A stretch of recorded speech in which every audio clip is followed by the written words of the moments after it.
Okay, good afternoon, dear teachers and prefects, our young leaders.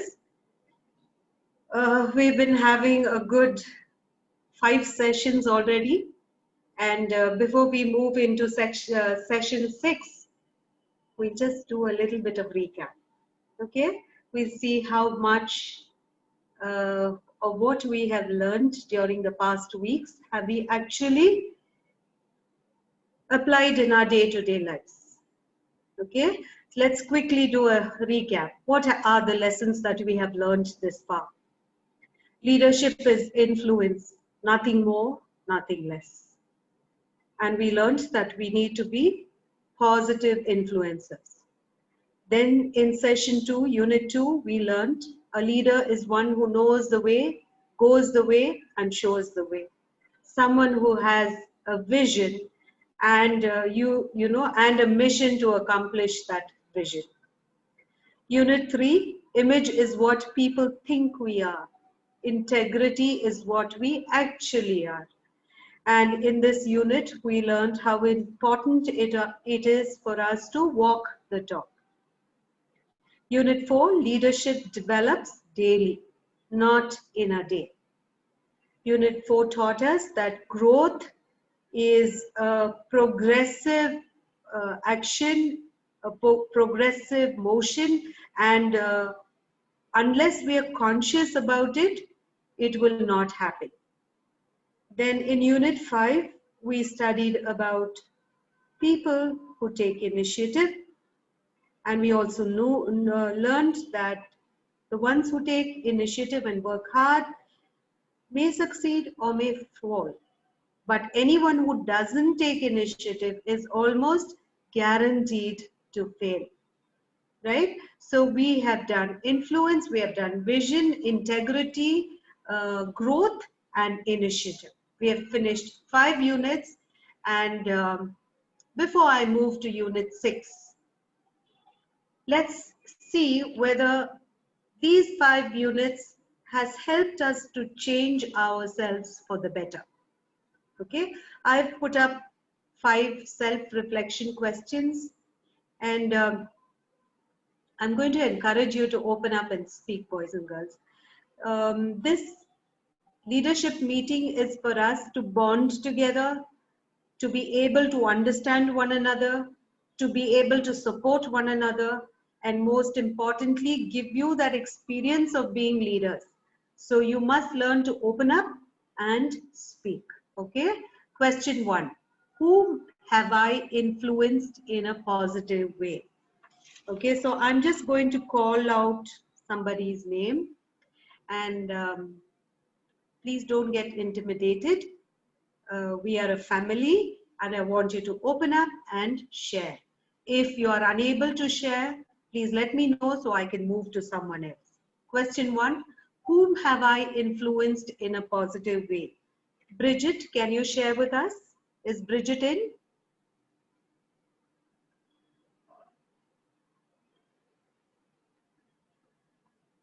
Mrs. Roji, is Bridget in? Yes, Bridget is in. Okay. Can Bridget share how she has influenced someone in a positive way? Remember, it starts in your home.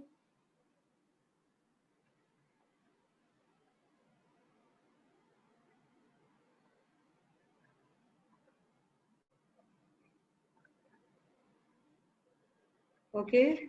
Samuel Peter? Oh, yes, ma'am. Thank you. Can you share your experience, please? Ma'am, so I'd say I've been talking to my juniors lately. So I've just been giving them hints and tips on how to study for grade 11, how to excel in certain subjects. So just trying to help people around me catch up with their studies in any way that I can. That's good, Samuel. Thank you so much. Thank you. Second question, what is my vision statement? What is my vision statement? Joseph, can you share your vision statement? Joseph Arnold? Have you drafted one for yourself?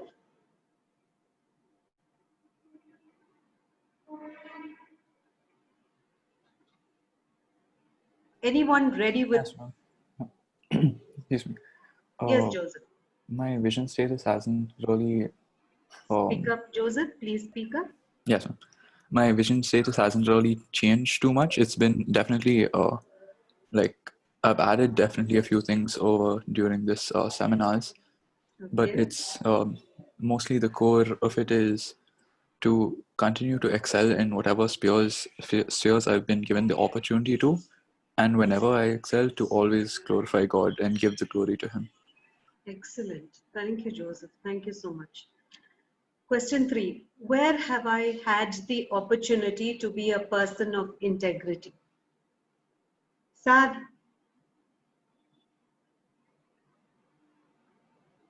Can I hear you speak, Sad? Where have I had the opportunity to be a person of integrity?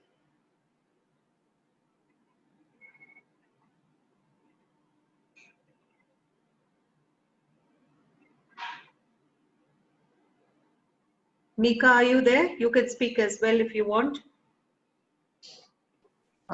Yes, ma'am. Yes, ma'am. If you can hear me. Yes, I can hear you, Mika. Where have I had the opportunity to be a person of integrity? I mean, it's pretty small, but even in the tiniest of things at home now, when, you know, my mom asks me if I finished my work at school or if I'm still on track and listening diligently in class, I'm starting to feel that if I really, even if I haven't, as a leader, it's always better to be honest and tell her or my parents, you know, exactly where I am. So it's not much, but through the seminar, that's basically what I've learned. Thank you so much, Mika. And don't say it's not much. It starts at home. And I'm glad you caught that most important lesson. If we don't practice it at home and in small things, it will never show out big. So that's a good thing what you've done, Mika. You're on the right track. Next question. How have I grown as a leader? How have I grown as a leader? Joanna?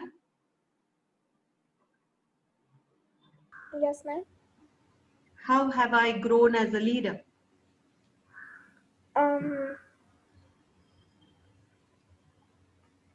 I think that, do you want me to give an example? Okay, if you want to.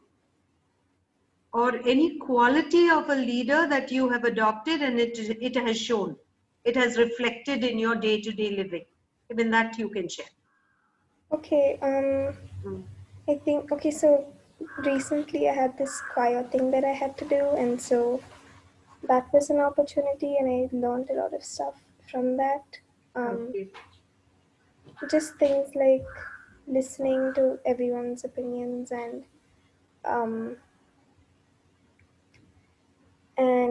you know, like like taking charge, but also distributing work. Okay. Was and okay. So did you enjoy that experience? Yeah, I think that taking the initiative. Yeah, I think it was a new experience, and I don't think that I would change anything. I mean, Did it make you feel confident? Yeah. Good, good. Thank you, Joanna. Last question. Did I take the initiative to change something for the better or to help someone in the recent past? Ambika? Yes, ma'am. I've been helping out at home. We have a help ma'am maid. So they're Nepali. So I've been helping out her daughter with Kannada lessons because she doesn't know Kannada. She moved here a year ago. Okay. So I've just been helping her kind of learn the alphabets and the vowels and consonants and stuff. That is so good. That is so good. Thank you, ma'am. So did it leave you feeling, satisfied and yes, happy? Yes. Yes. When you do something for others, yes, you automatically tend to have a smile on your face. Thank you so much, prefects, for this time of sharing. So we move into Unit 6 now. And before I move on to the actual topic, I would very quickly want to share a brief profile of two individuals that I've chosen to share with you this afternoon. The first one is Denzel Washington, and I'm sure all of you are pretty aware of who he is. He's an actor, he's a producer, he's a award-winning actor, director, and we are told that he comes from an Afro-American background, and in his growing years, he was very, very naughty, and he apparently saw a lot of drugs and violence and crime. And when he was in his early teens, he apparently was getting drawn into all of this. And he came from a strong spiritual home. His father was an ordained pastor, and the mother, who was trying very hard to get him to become disciplined, finally said this was enough, and she didn't want to keep him there because he was getting drawn into the company of friends who were into drugs, doing drugs, and indulging in crime and violence. And so she decided to send him away to a private school known as the Oakland Military School for disciplining him. And he says that those years were the turning point was the turning point in his life. And he has about 40 plus years of acting experience, and we all know him to be an actor of great excellence, because he is someone who takes on challenging roles and executes them to perfection, isn't it?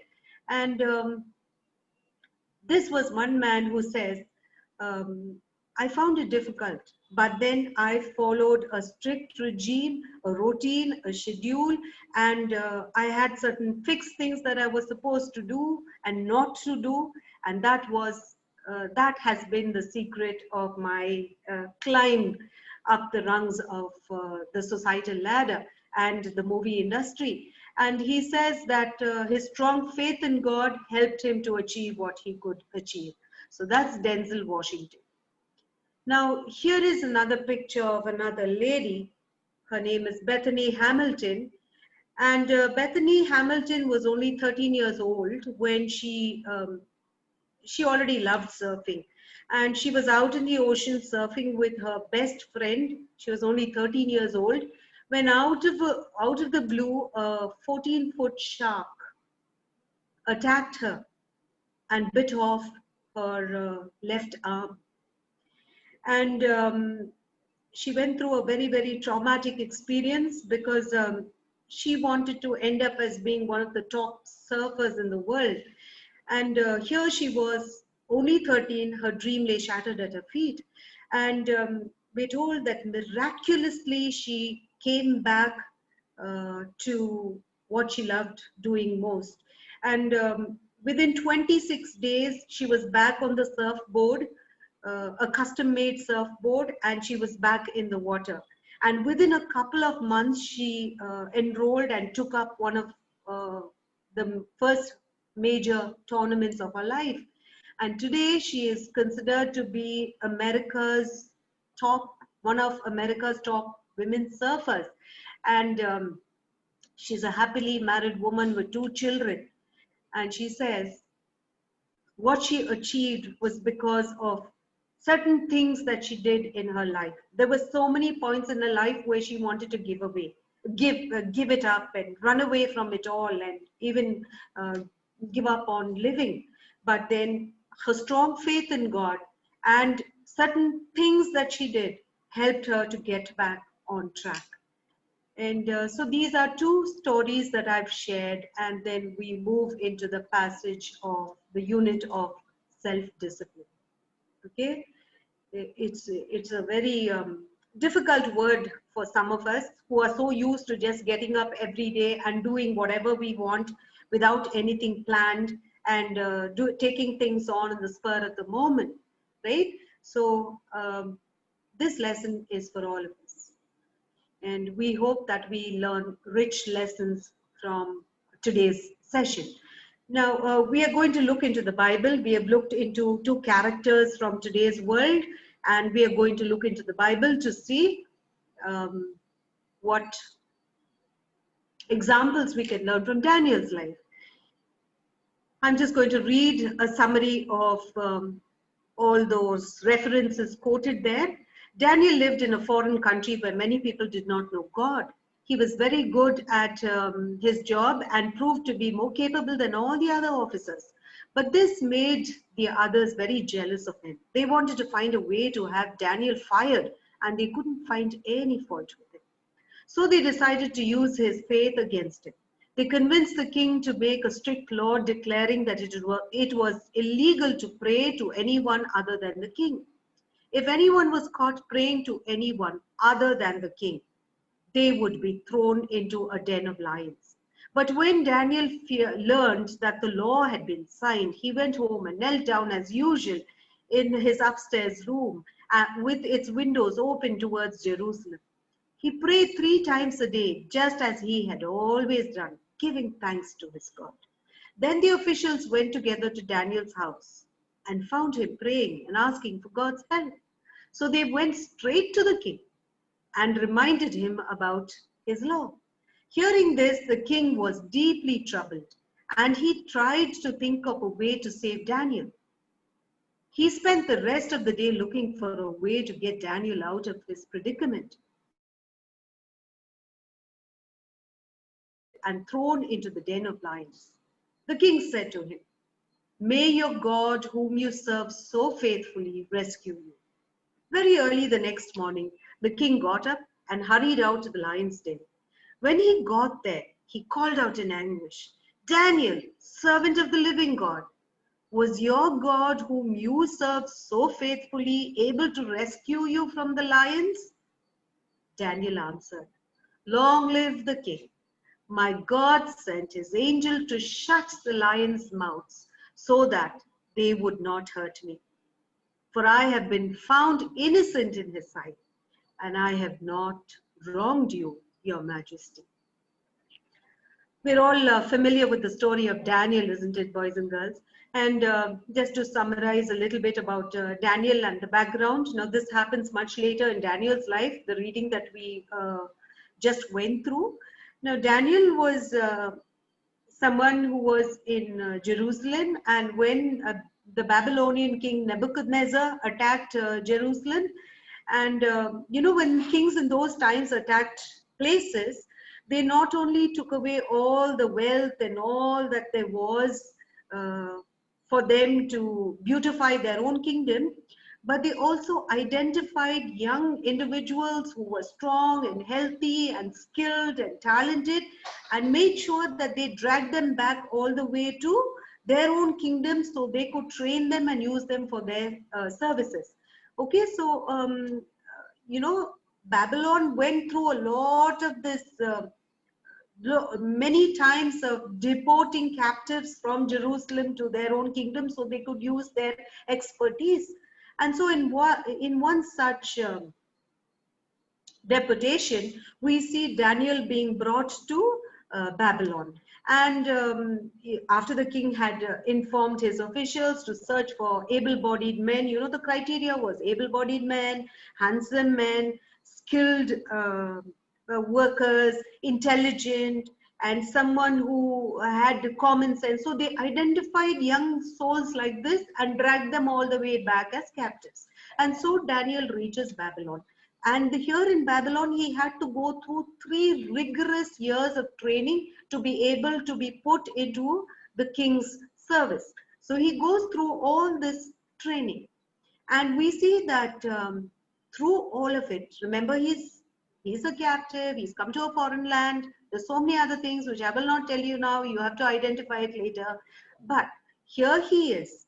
And through all that was new to him, he rises to becoming one of the most skilled government administrators in Babylon and serving the Babylonian kings. And later on, when Babylon is attacked by the Medes and taken over by the Persian kings, he even serves under King Darius and King Cyrus.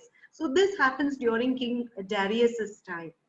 And here we see Daniel in a real catch-22 situation, right? What's a catch-22 situation? If he does something, he's in trouble. If he doesn't do something, he's in trouble. In such a situation, how does he react? Right? Now, what were the challenges that he has been faced with? Let's look into it. What were the circumstances that challenged Daniel's self-discipline? Now, you have your material in front of you. Identify all those circumstances in the passage that I just read and jot it down. I'll give you 2 minutes and then we'll run through it.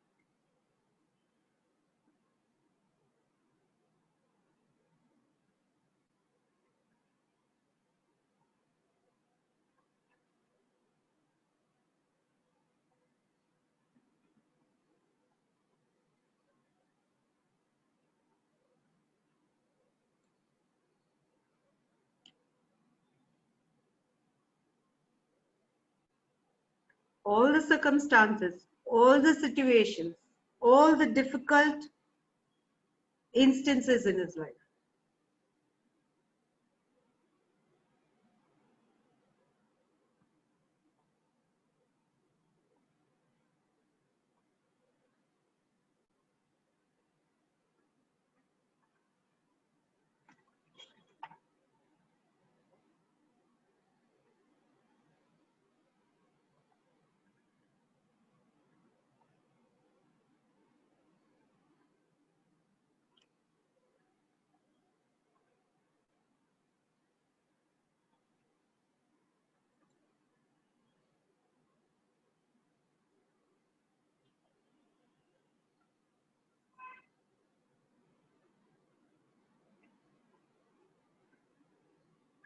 Okay. Is someone ready to start?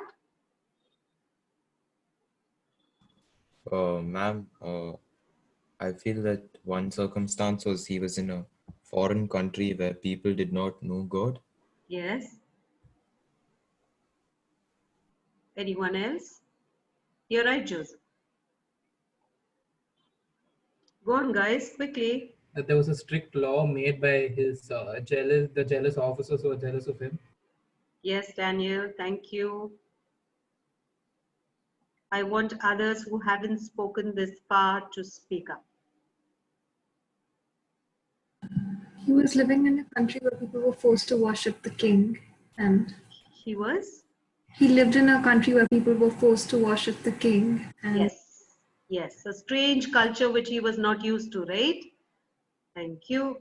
Next. Go on. He had peers who were jealous. Yes. He was surrounded by jealousy. Then? Quick, guys. We have a minute to cover all this. He had to make a choice between having faith in God or giving up to the new law which was made. But he had faith in God and still kept praying. Yes. He was in a situation where he, the predicament was follow the culture or stick to my values. Right? Okay, next. Thank you for what? Go on. The threat that was posed to him if he disobeyed the king's orders. Yes. Thank you, Janet. The threat. There was a dangerous situation. If he disobeyed the king's law, what would happen to him? Then? Anything else? Okay. Ma'am, I think even the lion's den scenario. Yes, you're right. Who was that? I missed who that was. Nathan, ma'am. Nathan, you're so right. Right? See whether you have these points. You may have some extra points. He lived in a foreign country. That itself must have been so difficult for him, right? Moving out from his comfort zone and moving to an alien place. Remember when he moved here, his name was changed Daniel meant God is my judge. Then they gave him a new name, which was Belteshazzar. May God protect you. Imagine his identity had to change. The people did not know God. Here he was coming from a land where he was praying 3 times a day. And his faith in God was his cornerstone, his foundation for a strong life. But here he was where there was pagan culture. He was more capable than all the other officers. His work ethics was so good that everyone else felt intimidated. For no fault of his, he was being made to be the culprit. They plotted against him. A law was passed that hindered his way of life. Officers spied on him. Just imagine. He was an efficient administrator. And here there were people plotting and planning to see how to drag him down. Daniel was arrested and thrown into the lion's den. The very fact that he was surrounded by hungry lions. Imagine how he would have felt. He was innocent. That was the crux of the issue. He was just so innocent. And here he was being put down by all the others. But through it all, boys and girls, we see that he remained so strong. And as I was meditating on this passage and trying to understand a little more about Daniel's discipline, I realized that there were 4 dimensions to Daniel's discipline. The first and foremost one was his spiritual discipline, right? Which determined his very speech, his very self. And because of that spiritual discipline, he knew what he was supposed to do and not to do. He made moral choices. And so much so that it also helped him to be disciplined when it came to his body and his health and what he ate. We see that, right? Though the kings offered him the non-veg food, he was a vegan. And he said, no, I don't want to be defiled by all that. He never, now from the place where he came, he never ate meat. He had to refrain from drinking wine and no sweets as well. So imagine what discipline he must have practiced to abstain from it all. That came from his spiritual discipline. Okay? And then you see his mental discipline. It was all in his mind. He knew that the chaos and he was in this whirlpool of hatred and revenge and jealousy, and he knew the only way he could battle it was first battle it in his mind. He had to be strong in his mind, right? So what he thought was very important. I'm sure he must have said, I don't care what happens, what they want me to do, but I will do what I think I have to do, because he had that spiritual discipline. Then comes his emotional discipline, how he reacts. Imagine what he could have done when the people said, no, you must eat this non-veg food, or even when the officers later on during the time of King Darius, when he's thrown into the lion's den, when they told him that he shouldn't pray, he could have reacted differently, right? He could have stood up and fought. He knew that the king liked him, but he hides his emotions. He controls his emotions. And because he is able to control his emotions, his actions are also controlled, right? He had the ability to control his actions and emotions. These are 4 beautiful dimensions of Daniel's discipline, and which makes him a character that we can look up to and learn lessons about self-discipline. So what is really self-discipline, boys and girls? It's us being able to practice spiritual discipline, physical discipline, mental discipline, as well as emotional discipline, and doing what is right no matter what. It is an ability, which means you and I can learn it. It's a skill. It comes out of persistent practice, persistence, perseverance, an attitude of never giving up no matter what happens, because I want to make a better version of myself. That is self-discipline, boys and girls. Okay, now we notice that Daniel's self-discipline and his obedience to God. Now look in your passage. Actually, I shouldn't have showed you this slide. You should have been able to identify in what ways are we told that he obeyed God. We see that he prays 3 times a day, and then it also says in the passage that as usual, he did what he was supposed to do. And when he prayed, he not only thanked God for what he had, and he also handed over whatever else was worrying him to the Lord religiously. And we see that physical discipline. He knelt down and prayed.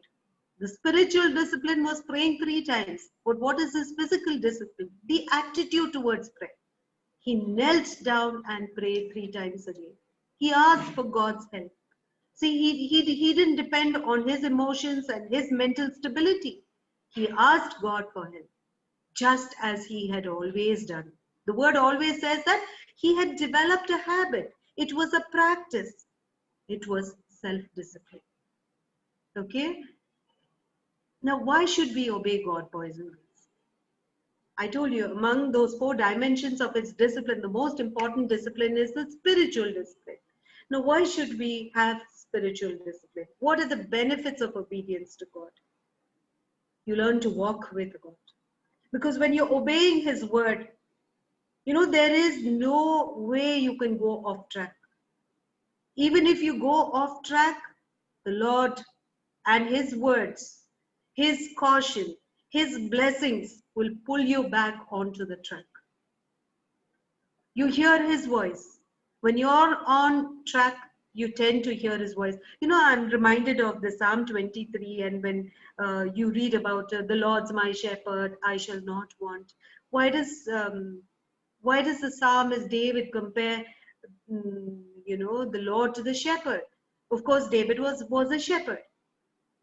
And it was easy for him to connect what he did to what the Lord was doing for him in his life. At this point, I would like to tell you why does he talk about the sheep following the shepherd? You know, in those times, and I think even nowadays, that is the practice. Now, how did the shepherd make the lamb or the kid get used to the master's voice?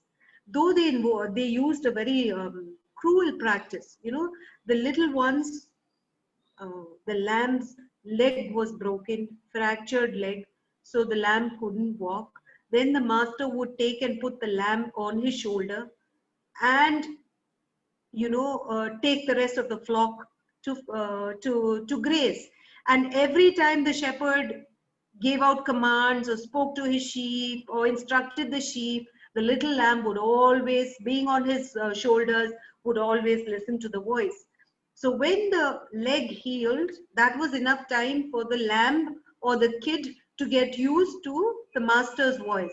So much so, when the little one was left to graze with the rest of the sheep, the little one was so tuned to the master's voice that it would never go, even if there was another shepherd trying to take it away to his flock. So that is how shepherds train their sheep to listen to their voice. Now that is what the Bible says. When you're walking with the Lord, when you are in His path, you're like the little lamb on His shoulder. You're always listening to His voice. And when you're listening to His voice, you automatically will make moral choices. And when you make moral choices, you will be blessed. And when you're blessed, your faith and your trust in the Lord God Almighty takes control of your entire being. No matter what's happening on the outside, you're calm on the inside because you know God is in control and you've handed over everything to Him. Those are the benefits of obedience to God, boys and girls. Now, why do you think self-discipline is important? I'm not going to share that slide with you. You think. Okay, I'll give you 2 minutes. Why do you think self-discipline is so important? We saw self-discipline in 2 important personalities in the world. We try to understand from Daniel's character. Now, you sit down and think back and reflect and tell me why you think self-discipline is important. Ma'am, it actually plays like a huge role because if you have a certain self-discipline, Hmm. then it becomes easier for you to step out of certain comfort zones to push forward in certain situations. You're And it right, Samuel. helps in overall growth, because people who stay in the comfort zones really don't attain success because they tend to be lazy. You're right. You become complacent. And it is easy for you to understand this, Samuel, because you are a sports person, right? Yes, ma'am. And you know how difficult it is uh, for you to achieve a goal if you don't train. Yes, ma'am. And training happens with a routine pattern, Yes, ma'am. right? Self-discipline.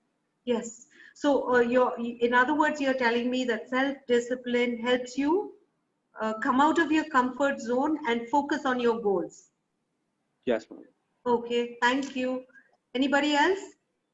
Oh, ma'am, how Yes. does discipline helps you to grow as a person? Sorry, I can't hear you. It helps us to grow. It helps you to grow. Who's that? Nathaniel. Nathania. Yes, Nathania. It helps you grow. You're right. Because it helps you achieve goals that you've set for yourself. It makes you a better version of yourself. You're right. Anything else? If you are able to, I mean, if you are capable of self discipline, you'll be able to inculcate good habits. Very good. Good habits. Yes. Your work ethics will be better. You're right. Then go on, go on. Ma'am, Hmm. ma'am, if you're able to have self-discipline when the circumstances are easy, you can teach yourself to stick to it even when things change and it becomes difficult. I'm so sorry. I really couldn't hear what you said. Could you repeat that? Ma'am, if we have self-discipline when the circumstances are easy, then we'll be able to teach ourselves to stick to it even when things change and it becomes difficult. You're right. Thank you. That's a wonderful point that you've shared. If you have self-discipline, even when things become tough, you will be able to persevere. You will be able to stay focused and reach where you have to reach. Remember the story of Bethany Hamilton. Okay, so let me move you to the slide. Why is self-discipline important? Write it down, boys and girls. It creates a habit. Self-discipline is about setting set routines and schedules and following it on a daily basis. Think of all the great athletes. Think of the sports persons. Think of great people who have wanted to achieve something and have achieved it. They've all achieved it because of self-discipline. They have worked on certain things in their life and made sure that it changes for the better on a daily basis. It creates a habit. That's why I keep telling you guys, learn how you can practice self-discipline in your own homes, in your lives on a daily basis. Start by making your bed. Okay, it may sound funny, but that is, something which gives you satisfaction when you see your room clean when you get up. After you get up, you're clearing everything, and then when you are leaving the room, you turn around and look at a neat room, you'll feel a sense of accomplishment, achievement. Start by making your bed, boys and girls. That will become a habit. If you're already making the bed, then check whether your clothes in your cupboard are in an order. See whether you're sorted out what you don't require, what you require. Start with those little things and then bring it to bigger tasks when it comes to your studies, then other areas in your life, then the goals that you have set for the future. Start from the small things and work on to the bigger things. It creates a habit. It helps you to focus. It boosts your self-esteem and work ethics. It helps you to achieve mastery because you're going to keep on doing it on a daily basis. It becomes a habit. Practice makes a man perfect. It helps you to become the best version of yourself. Discipline turns ability into achievement. Now, many of us may have the ability, but just because we have not persevered, we have not been consistent with our practices, we have not tapped into our latent potential. We just haven't turned our ability into achievement. So if you start fine tuning and chipping off all those raw edges in your personality and work in a self-disciplined manner, I'm sure you will see a very, very good version of yourself, boys and girls. Now, why do you think, now we just went through why is self-discipline important. Now, how do you become disciplined? How do you become self-disciplined? Okay, point number one, identify your core values. Now look at Daniel. He knew what his core values are, Daniel in the Bible. Okay, he knew that no matter what he was exposed to in this foreign land, he knew that he had to continue to worship the God of Israel. Okay, so those were his core values. He couldn't compromise. And he remained true to his values. Even when they told him, no, come and worship our gods, he refused. And developed schedules and routines. What did he do on a daily basis? Prayed 3 times a day, knelt down and prayed, offered thanks and offered everything else that he had, which was probably worrying him to the Lord. Make results your goal. Now, if you read up Daniel's life, you will realize that there were so many goals in his life.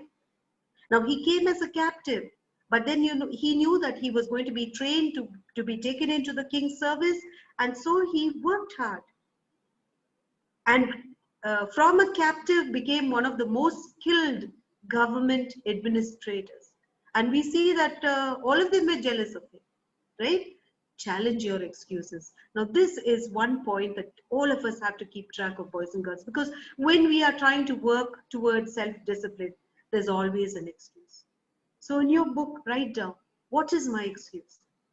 What is the area I'm struggling with when it comes to self-discipline, and what is my excuse? Now, when you're struggling with an excuse, then what you need to do is give reasons for every rule and its consequences. Okay? If there is an excuse that you put down, stare at it and ask yourself, if this is the excuse that I'm making, then what is going to be the consequence? Because you're running away from something, right? You're not a baby anymore. You have to let it hit you in your face. If this is the excuse, what is going to be the consequence? If I'm going to be self-disciplined, what is going to be the consequence? You must be able to draw the connection between cause and effect. Remove rewards until you finish the job. You know, we human beings want to reward ourselves all the time. I do this, I'll do this. Okay, if I'm going to study so long, I study for 10 minutes, I'll take half an hour break. Right? Remove all that till you reach your goal, till you finish the job. Don't gift yourself, because only when you finish the job, you have accomplished something. Stay focused on the results. Okay? Because if you're planning to reach goals, you have to plan well. You have to make sure that you remove all excuses. You must make sure that you don't blend with the majority and do what they are asking you to do. Self-discipline tells you to be self-controlled. Right? We've already dealt with this topic earlier. So how do you become disciplined? The points are there, boys and girls. Let's move into a time of introspection. This is where I need you to put it down in your books. What in your life are you most disciplined about? If you want to share, you can share. If you don't want to share, no problem, but write it down in your books. What is it that you're most disciplined about in your life? And also put down a why, because there must be a reason why you are so self-disciplined about something. For example, gaming. Correctly at this time, you always sit down and start to game. Right? I finished with my studies, but you're so very self-disciplined about that. But what about other areas? So put down a why there so you will understand. Next, what are the areas in your life that you need to discipline?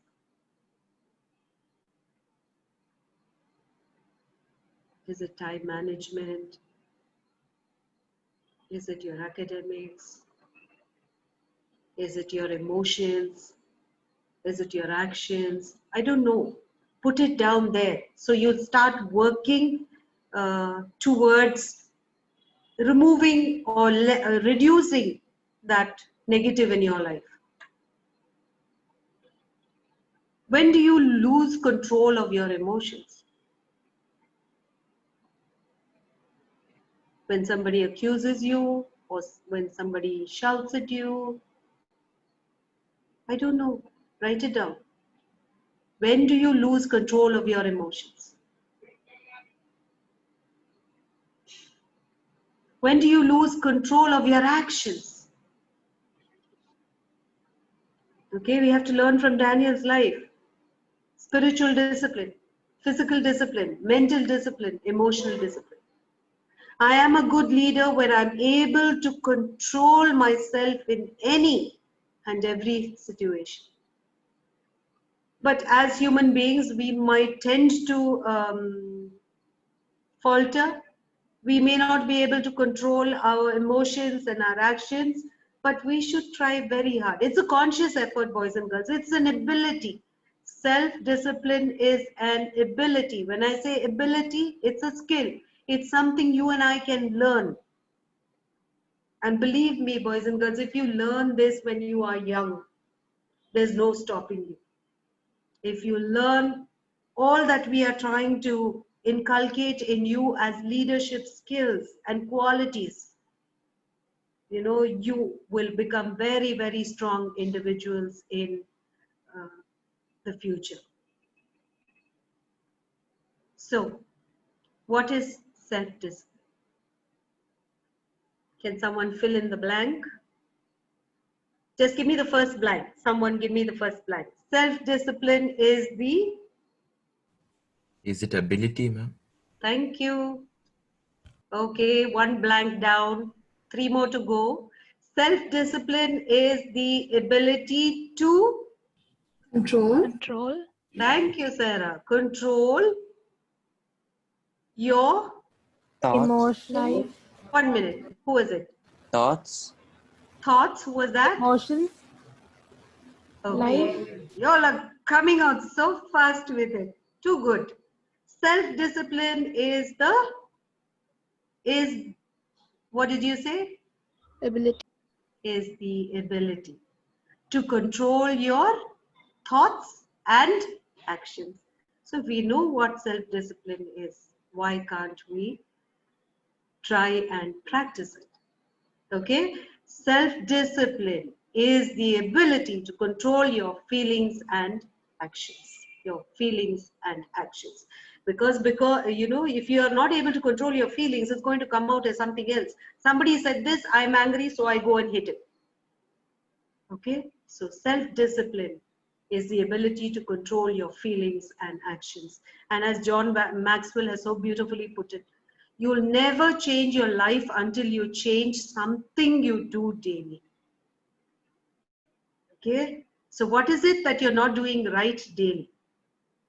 Change that. The secret of your success is found in your daily routine. So change your daily routine. You know, something which you're not doing right on a daily basis. Start with small things and then move it on to bigger things, because by then you would have understood what discipline is. You know how it feels to be self-disciplined. And you'll feel a sense of achievement which will encourage you and motivate you to introduce the self-discipline in other spheres of your life. Now, Proverbs 25 verse 28 says, boys and girls, a person without self-control is like a city with broken down walls.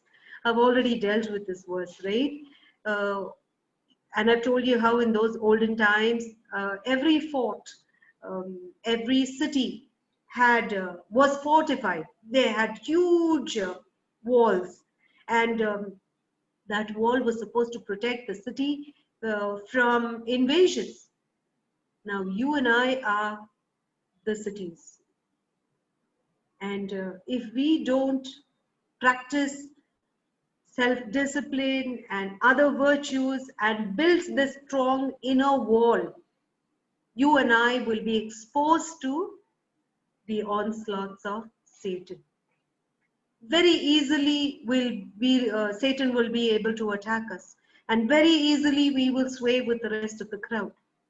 But when you have that strong armor around you, like a fortified wall, nothing can get you to do things which you're not supposed to do. Leaders who are effective are leaders who are disciplined in their daily lives. I pray, boys and girls, that all of us will learn this important lesson of self-discipline in little things and move it on to greater things so we can achieve great things. Right? I will pray, and then if there are questions, you're most welcome to ask. I put up this prayer for you. Maybe you can also look at it and let it be your silent prayer. This whole week, pray for self-discipline, boys and girls. Pray for self-discipline this whole week. Lord, give us a spirit of power, love, and self-discipline. It is hard to try and do the right thing, but we know the kind of people you want us to be, and we want to work as hard as we can be to be that kind of people. Lord, grant us the strength and diligence we need to grow into a good leader. We pray this prayer in the mighty name of our Lord and Savior Jesus Christ. Amen. So if there are any questions, boys and girls, you're most welcome to ask.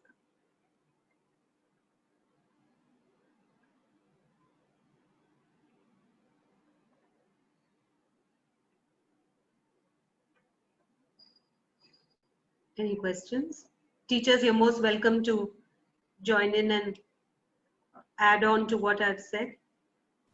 Ma'am, I had one question. Yes, Nathan. Ma'am, like just take the example of school. When working in a house, like how do we maintain self-discipline so that it comes out as teamwork? If you It comes out as teamwork, like each person maintaining self-discipline. Yeah. How do we make it all come together in the end? Yes. See, even when you're in your own home and practicing doing little things, okay, now you have set a pattern for yourself.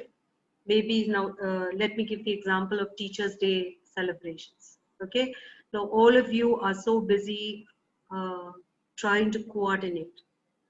But then if you have set certain schedules for your study time, for yourself, for interaction with friends, I'm sure you can tell your classmates, don't call me at this time because this is my family time or this is my study time, and give them the time when they can call you, so it becomes time with friends. Now you are working individually, but also linking your self-discipline with a co-worker who will know that he can't call you at all times. He will call only when you are free. And this is the timing when he can reach to you. Okay? Now, remember, Nathan, it all starts with us. If we follow a self-disciplined pattern, other people will automatically fall in line with what we have to do. Now, let me give you an example of my workplace, and I get kind of very unnerved when things are not done when they are supposed to be done. And,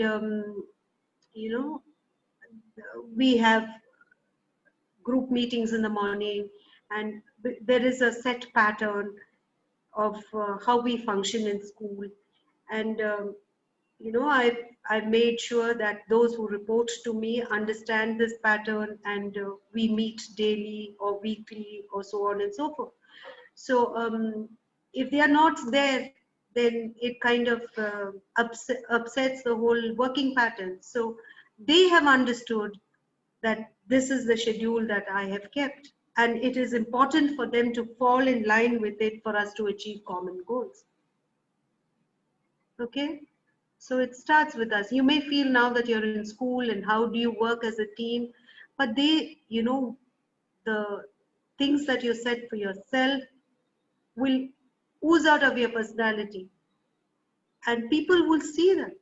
that you are a self-disciplined individual, whether it's your spiritual life or your physical life, it will be seen. I hope I have answered your question, Nathan. Oh, yes, ma'am. Thank you. Yeah. Anybody else? Teachers, you want to say something?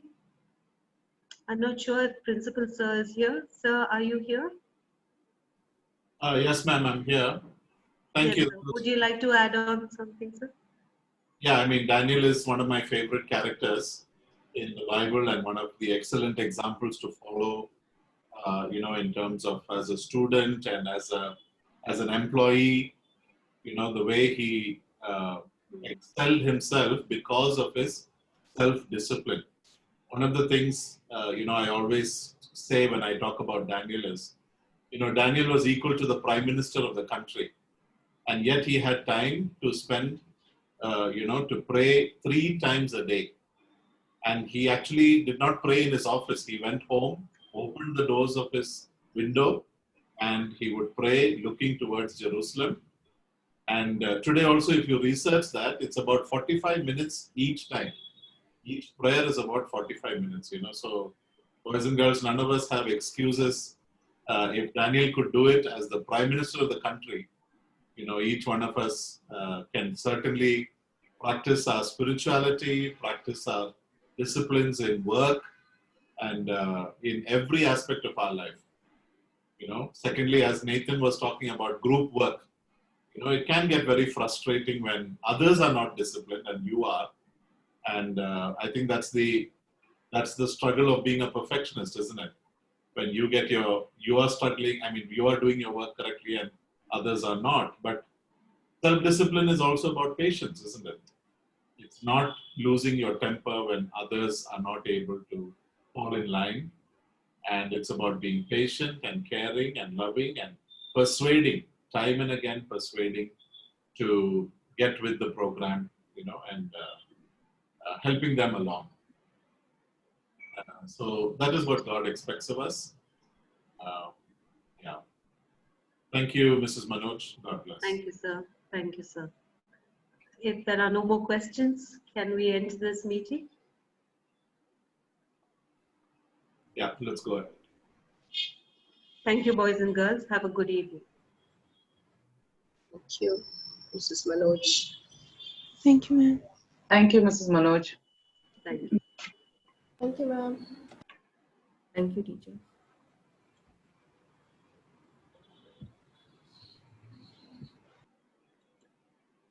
Thank you, ma'am.